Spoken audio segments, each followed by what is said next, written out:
నమస్తే, welcome to our channel. నేను పద్మిని. ప్రస్తుతంతో పాటు సోషల్ యాక్టివిస్ట్ కృష్ణకుమారి గారు ఉన్నారు, మాట్లాడదాం. మేడం నమస్తే. మేడం కాదంబరి జత్వానీ గారి కేసు డెఫినెట్ గా రకరకాల పుంతలు తొక్కుతూనే ఉంది. అయితే ఆ కేసుకి సంబంధించినటువంటి ఇద్దరు నిందితులు ఎవరైతే పోలీసులు ఉన్నారో వాళ్ళని సస్పెండ్ చేయడం జరిగింది. ఆ న్యూస్ బయటికి రావడం జరిగింది. అసలు మొత్తం ఈ వ్యవహారం ఏమిటి, ఇంత హింసించినటువంటి ఈ పరిస్థితి నుంచి ఎట్టకేలకు న్యాయం జరుగుతోంది అని అనుకోవచ్చా? ఎందుకంటే ఇంకా ఐపీఎస్ల వంతు బాకీ ఉంది. మరి వాళ్ళకు కూడా ఇదే లెవెల్లో శిక్ష పడుతుందా? అసలు శిక్ష సస్పెండ్లతోనే ఊరుకుంటుందా ప్రభుత్వం? ఈ మొత్తం వ్యవహారం ఏంటి మేడం? అసలు ఆల్రెడీ చాలా మందికి కాదంబరి జత్వానీ ఇష్యూ గురించి తెలుసు. ఆమె ఒక యాక్టరు, అలాగే మోడలు. అయితే ఆమె ఒకానొక సందర్భంలో మోడలింగ్ ఇండస్ట్రీలో ఉన్న ఈ కుక్కల విద్యాసాగర్ తోటి పరిచయం ఉంది. ఆ పరిచయంలో కుక్కల విద్యాసాగరు పెళ్లి చేసుకుందామని ప్రపోజల్ పెట్టడం, దాన్ని ఆమె అతని బ్యాక్గ్రౌండ్ చెక్ చేసి వద్దు అని చెప్పటం, ఆ తర్వాత ఆమె సినిమాల్లో ఆవిడ ఉండటము, ఓ 4-5 భాషల్లో భాషకు ఒక సినిమా చొప్పున యాక్షన్ చేశారు, మోడలింగ్లో ఏవో చేశారు. కానీ ఆవిడ డాక్టర్ కూడా, ఎంబీబీఎస్ చేశారు, యుఎస్ఎంఎల్ ఎగ్జామ్ కూడా రాశారు. ఒక ఎంబీబీఎస్ డాక్టర్ గవర్నమెంట్ కాలేజీలో చేయడం అంటే ఆషామాషి తెలివితేటలు కాదు. అలాగే యుఎస్ఎంఎల్ని క్లియర్ చేయడం కూడా అంత మామూలు విషయం కాదు. కానీ ఆమె జీవితంలో మొదటి దురదృష్టం ఏదైనా ఉంది అంటే, ఇంత ప్రతిభ పెట్టుకుని అకాడమిక్ సైడ్లో దానిలోనే ఆమె ఇంకా ఇంకా పైకి వెళ్లాల్సింది పోయి అనవసరంగా ఈ మోడలింగ్ కావచ్చు, నటన కావచ్చు, ఈ తలుకు బెళుకుల ప్రపంచంలోకి, ఈ తలకిందుల ప్రపంచంలోకి, ఎప్పుడు ఏం జరుగుతుందో తెలియని ప్రపంచంలోకి ఆవిడ రావటము అనేది మటుకు ఆవిడ జీవితంలో చేసిన అతి పెద్ద పొరపాటుగా నేను ఫీల్ అవుతున్నాను. ఎందుకంటే అండి, నటన కావాలంటే చెయ్యొచ్చు, మోడలింగ్ కావాలంటే చేయగలము, దానికి కొన్ని స్టాండర్డ్స్ ఉంటాయి, దాని ప్రకారం చేయాలంటే చెయ్యొచ్చు. దానికి ఒక ఫిజిక్, అందము, పరిచయాలు అవన్నీ ఉంటే అవ్వని పని అయితే కాదని. కానీ ఈ ఫిజిక్, ఈ అందము, పరిచయాలు ఉంటే కూడా డాక్టర్ అవ్వలేరు. డాక్టర్ అవ్వాలి అంటే డాక్టర్ అవ్వాలి అనే ఒక దృఢ నిశ్చయము, ఆ రకమైన తెలివితేటలు ఉంటేనే డాక్టర్లు అవుతారు. చాలా కష్టపడాలి, చదవాలి, చాలా కష్టపడాలి, చాలా చదవాలి. అసలు ఇంకా గమ్మత్తైన విషయం ఏంటి అంటే, మనకి ఏ కేటగిరీలో అయినా సరే, ఏ రకమైన చదువులో అయినా సరే మనకి చాయిస్ ఉంటుంది. ఎగ్జామ్స్లో, క్వశ్చన్స్లో ఒక్క ఎంబీబీఎస్లోనే చాయిస్ ఉండదు. 10 ప్రశ్నలు ఇస్తే 10 ప్రశ్నలకి సమాధానం చెప్పాలి, రాయాల్సిందే. అంటే దీని అర్థం ఏంటంటే, ఒక రోగిని దగ్గరకు వస్తే ఫ్యూచర్లో అణువు అణువు నీకు తెలిసి ఉండాలి, కణం కణం నీకు తెలిసి ఉండాలి, ప్రతి నరము తెలిసి ఉండాలి అనే ఒక ఉద్దేశంతో ఎక్కడా కూడా వీళ్ళు పొరపాట్లు చేయకూడదు, పేషెంట్ల ప్రాణాలతో ఆడుకోకూడదు అని ఆ చదువు అంత కఠినంగా ఉంటది. అసలు సీట్ రావడంలో వెనక కూడా ఇదే ఉద్దేశం. ఆ సీటుని అంత పకడ్బందీగా ఎంట్రన్స్ ఎగ్జాము అవన్నీ పెట్టి ఫిల్టర్ చేయడం అనేది ఒక రకంగా ఐఐటి కంటే కూడా కఠినమైన చదువు ఎంబీబీఎస్ చదువు. మరి అంత విద్వత్తున్న అమ్మాయి ఎందుకు ఈ తడుకు బెళుకుల్లోకి వచ్చింది అంటే $1 మిలియన్ క్వశ్చన్. అది ప్యాషన్ లీడ్ చేసింది కావచ్చు. కానీ మన అదృష్టాన్ని పరీక్షించుకునేటప్పుడు కొన్ని అదృష్టాన్ని పరీక్షించుకునే విషయాలే ఉంటాయి. ఈ సినిమా ఇండస్ట్రీ అట్లాంటిది. ఆ ఇండస్ట్రీలోకి అంత వెళ్ళి వైకుంఠపాళీలో లాగా ఎప్పుడు నిచ్చెనలు ఉండవు, పావులే ఎక్కువ ఉంటాయి, నిచ్చెనలు చాలా తక్కువ ఉంటాయి. అందుకోసమే అది ఒక, నన్ను అడిగితే నా దృష్టిలో అయితే ఒక ప్రమాదకరమైన వృత్తి అది. ఈ ప్రమాదకరమైన వృత్తిలో ఇవాళ మనం అడవిలోకి వెళ్తాం. అడవిలోకి వెళ్ళేటప్పుడు మనం ఒక గన్ను పుచ్చుకొని వెళ్తాం. వెళ్ళేటప్పుడు మన ఎదురుగా వస్తున్న జంతువుల్నే వేటాడతాము అంటే కుదరదు. మనకి కుడి పక్క, ఎడం పక్క, వెనక పక్క నుంచి వచ్చే జంతువుల నుంచి కూడా మనల్ని మనం రక్షించుకోవాల్సి ఉంటుంది. సినిమా ఫీల్డ్ అట్లాంటిది. అందుకనే నేను ప్రమాదకరమైన వృత్తి అన్నది. సరే, ఏది ఏమైనా ఆమె అయితే ఆ వృత్తిలోకి వెళ్ళింది, అది వేరే విషయం.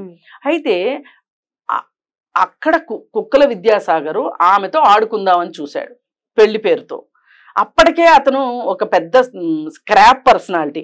ఓ 12-13 కంపెనీలు పెట్టి దివాళా తీసి అవన్నీ మూసేసి, అలాగే ఒక పెళ్లి చేసుకుని భార్యకి 14 నెలల్లో విడాకులు ఇచ్చేసేసి అతను జీవితంలో పూర్తిగా ఆర్థికంగా ఓడిపోయి ఉన్న వ్యక్తి. పైగా అది చాలనట్లు అతను చాలా మంది గర్ల్ ఫ్రెండ్స్, అందువల్లనే భార్య వదిలిపెట్టేసింది అనేది ఒక వినికిడి. అయితే అతన్ని ఈ అమ్మాయి రిజెక్ట్ చేసింది అన్న కారణంతో కక్ష పెట్టుకున్నాడు. అయితే తర్వాత ఆమె జీవితంలోకి ఎవరెవరో వచ్చారు. చివరికి సజ్జన్ జిందాల్ వచ్చాడు. సజ్జన్ జిందాల్ ఆవిడ్ని అత్యాచారం చేశాడని ఆవిడ చెప్తుంది. దానికి తగ్గ ఆధారాలు ఏవో ఆవిడ దగ్గర ఉన్నాయి.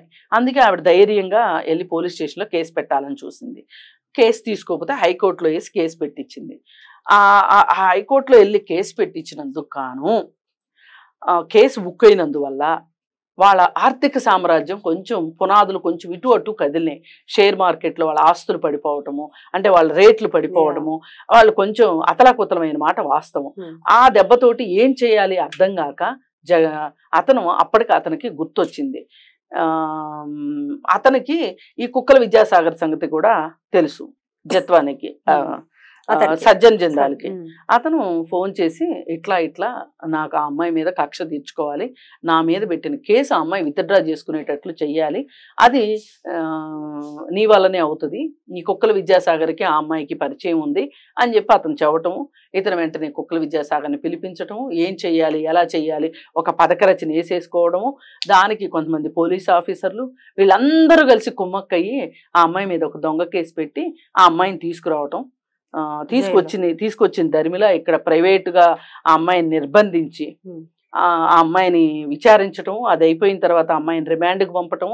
ఇక ఆ అమ్మాయి జీవితం సగం సంకరాకపోవటం కాదు, పూర్తిగా సంకరాకపోయేటట్లు చేసేశారు వీళ్ళు. ఇక ఆ తర్వాత ఆ అమ్మాయి ఇక విధి లేని పరిస్థితుల్లో తెల్ల పేపర్ల మీద వీళ్ళకి సంతకాలు పెట్టి బాంబేకి పారిపోయింది. వెనక్కి తిరిగి జోరకుండా పారిపోయింది.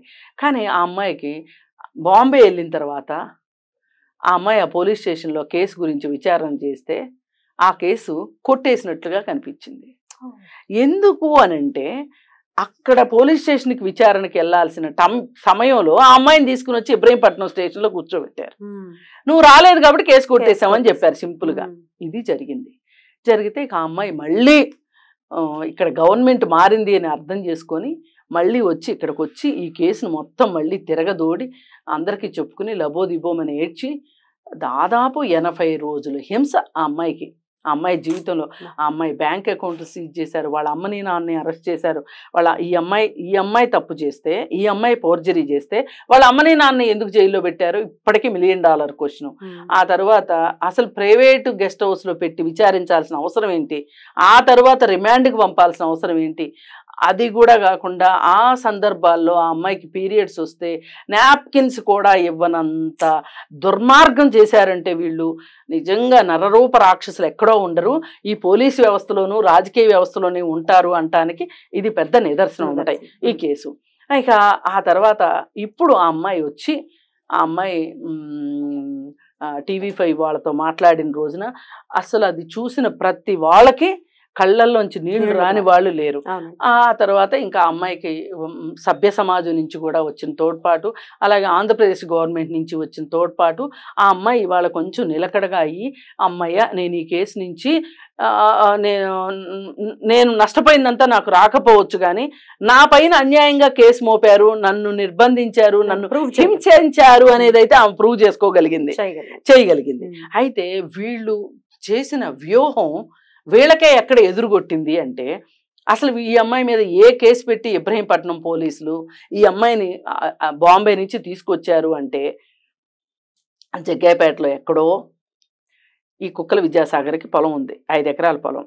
ఆ 5 ఎకరాల పొలానికి కాను ఈ అమ్మాయి తప్పుడు డాక్యుమెంట్ సృష్టించి వేరే వాళ్ళ దగ్గర అది అమ్మటం కోసం అని చెప్పి డబ్బులు తీసుకుంది, అమ్ముతాను అని చెప్పి డబ్బులు తీసుకుంది అనేది కేసు.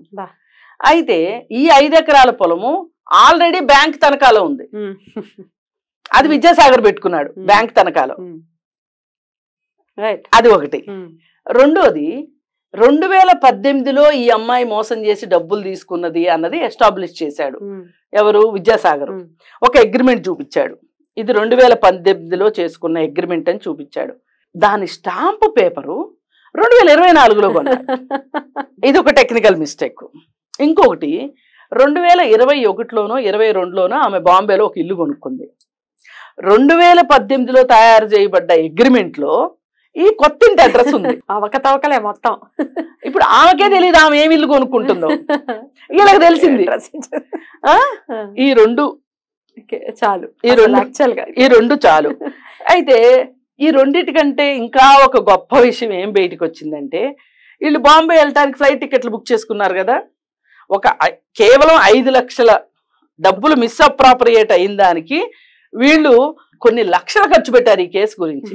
వీళ్ళు వెళ్ళారు బాంబేకి. టికెట్లు ఎప్పుడు బుక్ చేశారు? ఈ వ్యక్తులే అన్ని రాబోయే రోజులు ఊహించుకుని చేసినాయి అనమాట. ఇవన్నీ ఏంటంటే 3వ తారీఖున కుక్కల విద్యాసాగర్ కేసు పెడితే అంతకంటే ముందు టికెట్లు బుక్ అయి ఉన్నాయి. అంటే ఈ అమ్మాయి మీద కక్ష తీర్చుకోవాలి అని అనుకున్నప్పుడు ముందే టికెట్లు బుక్ చేసేసుకున్నారు. తరువాత ఈ తతంగం అంతా నడిపించారు. 2024లో కొన్న స్టాంపు, ఆ స్టాంపు తీసుకొచ్చి దానిలో ఇప్పుడు ప్రజెంట్ ఉన్న ఇంటి అడ్రస్ ఇవన్నీ రాసి, ఈ ప్రజెంట్ అడ్రస్ వీళ్ళకి ఎట్లా దొరికింది అంటే, అక్కడ సజ్జన్ జిందాల్ మీద ఈవిడ కేసు పెట్టినప్పుడు ఆవిడ ఇంటి అడ్రస్ ఇచ్చి ఉంటది కదా, ఆ అడ్రస్ పెట్టారు. పెట్టి తప్పులు తడకగా కేసు ఎస్టాబ్లిష్ చేశారు. ఈ ఎస్టాబ్లిష్ చేసిన వాళ్ళల్లో ఆ స్టేషన్ పోలీసులు కొంతమంది, ఆ రోజు పోలీస్ కమిషనర్గా ఉన్న వ్యక్తి, ఆ రోజు వేరే వేరే విధుల్లో ఉన్న విశాల్ గున్ని, ఇంకొక పోస్ట్లో ఉన్న సీతారామాంజనేయులు, వీళ్ళందరూ కలిసి ముగ్గురు కలిసి, క్రాంతి రాణా, విశాల్ గున్ని, సీతారామాంజనేయులు, ఈ ముగ్గురు కలిసి ఈ కేసులో ఉన్నారు. నన్ను విచారించినప్పుడు వాళ్ళు ముగ్గురు కూడా ఉన్నారు. అసలు వీళ్ళు ముగ్గురే ఒక చిన్న కానిస్టేబుల్కో, ఒక చిన్న ఎస్ఐకో, ఒక ఏసీపీకో ఇలాంటి ధైర్యం రాదు. అంటే ఫ్లైట్ టికెట్లు బుక్ చేసి మరీ తీసుకొచ్చే ధైర్యం రాదు. ఒకవేళ వీళ్ళు ఫ్లైట్ టికెట్లు బుక్ చేయాలంటే కూడా వాళ్ళ పరిధి ఏంటో ఉంటది. పైనుంచి పర్మిషన్ తీసుకోవాలి. మరి పైనుంచి వీడు అడగటం కాకుండా వాడే బుక్ చేసేసాడు. అయితే ఇలా ఇన్ని రకాలుగా దొరికారు. ఇప్పుడు ఆవిడ ఇబ్రహీంపట్నం పోలీస్ స్టేషన్ మీద ఈ వీళ్ళ మీద అందరి మీద కేసులు పెట్టింది. ఈ కేసుల కోసం అని చెప్పి కింద నుంచి పైకి వస్తుంది అనమాట కేసు. ఇప్పుడు కింద ఇబ్రహీంపట్నం పోలీస్ స్టేషన్ లో ఉన్న వాళ్ళిద్దరి మీద సస్పెన్షన్ వచ్చింది. అలాగే ఈ ముగ్గురు ఐపీఎస్ల మీద సస్పెన్షన్ రావాల్సి ఉంది. పడుతుందని అనుకోవచ్చండి. ఖచ్చితంగా పడాలండి, ఖచ్చితంగా పడాలి. ఎందుకు పడాలి అంటే, మనకేమి జత్వాని చుట్టం కాదు. ఎగ్జాక్ట్. ఇక్కడ అవ్వాల్సింది ఏంటి అంటే, అసలు వ్యవస్థల్ని మీరు ఎట్లా మేనేజ్ చేస్తారు? ఒక రాజకీయ నాయకుడి కోసం 5 సంవత్సరాల పోస్టులో ఉంటాడో ఉండడో తెలియని ఒక రాజకీయ నాయకుడి కోసం మీరు వ్యవస్థల్ని ఎట్లా మేనేజ్ చేస్తారు? వ్యవస్థలను మేనేజ్ చేయకూడదు, చట్టాన్ని దుర్వినియోగపరచకూడదు. ఈ పనులు మీరు చేశారు కాబట్టి మీరు శిక్షింపబడాల్సిందే. ఎందుకంటే ఒక పోలీసుని చూసి సామాన్య ప్రజలు ఎందుకు భయపడతారు? వాళ్ళు చట్టాన్ని రక్షిస్తారని, వాళ్ళ దగ్గర అధికారాలు ఉన్నాయని భయపడతారు, క్రమశిక్షణగా ఉంటారు. కానీ మీకే క్రమశిక్షణ లేకపోతే మీరేం నేర్పిస్తారు సామాన్య ప్రజలకి? ఎగ్జాక్ట్. వాళ్ళ నుంచి అసలు నేర్చుకునేటటువంటి పరిస్థితి ఉంటుందా అనేది ఇప్పుడు ప్రశ్నార్థకమే. ఇప్పుడు ఒకటి, సజ్జన్ జిందాల్ కోసమే మీరు ఇదంతా చేశారనేది తేట తెల్లం. సజ్జన్ జిందాల్ ఏదో ఇంత మూట ఇస్తాడు, ఆ మూటను ఎంజాయ్ చేద్దాం అనుకుని మీరు ఈ పనులన్నీ చేశారు. ఈ కుక్కల విద్యాసాగర్ ఇంకో ఘనకార్యాలు కూడా చేశాడు. ఆ రోజుల్లో ప్రేమించమని ఒత్తిడి చేసే రోజుల్లో ఈమెకి నగ్నంగా ఫోటోలు పంపించటం, ఐ లవ్ యూ చెప్పమని బెదిరించటం, అలాగే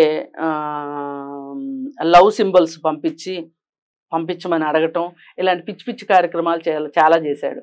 ఎన్ని సంవత్సరాల తర్వాత అన్నా బయటికి రానియండి ఆ విషయం. ఒక నగ్న శరీరాన్ని ఇంకొకరికి పంపించారు అంటే అది కేసే.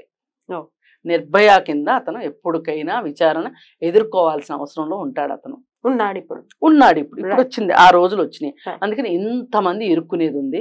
కానీ ఈ కుక్కల విద్యాసాగర్ తోటి, ఈ పోలీసులతోటి సరిపెట్టే కన్నా దీనికి సహకరించిన రాజకీయ నాయకుల్ని కూడా శిక్షిస్తే ఇది ఒక ల్యాండ్ మార్క్ కేసు అవుతుంది. డెఫినెట్లీ. ఇప్పుడు ఇక్కడ పోలీసుల మీద తీసుకునే చర్యలు ఒక ల్యాండ్ మార్క్ జడ్జిమెంట్ కావాల్సిన అవసరం ఉంది. ఈ దేశం మొత్తంలో ఇవాళ ఏదైనా ఒక కేసు తీర్పు చూస్తే మనం ఫలానా కోర్టులో ఫలానా ఒక ల్యాండ్ మార్క్ జడ్జిమెంట్ వచ్చింది అని చెప్పి ఒక జడ్జికి నివేదించుకుంటారు లాయర్లు వాదించేటప్పుడు. ఈ కేసు కూడా అలా ఉపయోగపడాలని నేను కోరుకుంటున్నాను. డెఫినెట్లీ. అప్పుడు మాత్రం ఇప్పుడు జత్వానీకి ఆమె 80 రోజుల హింస గాని, అంతకుముందు సజ్జన్ జిందాల్ తోటి వచ్చిన హింసకు గాని సమాధానం కాకపోవచ్చు.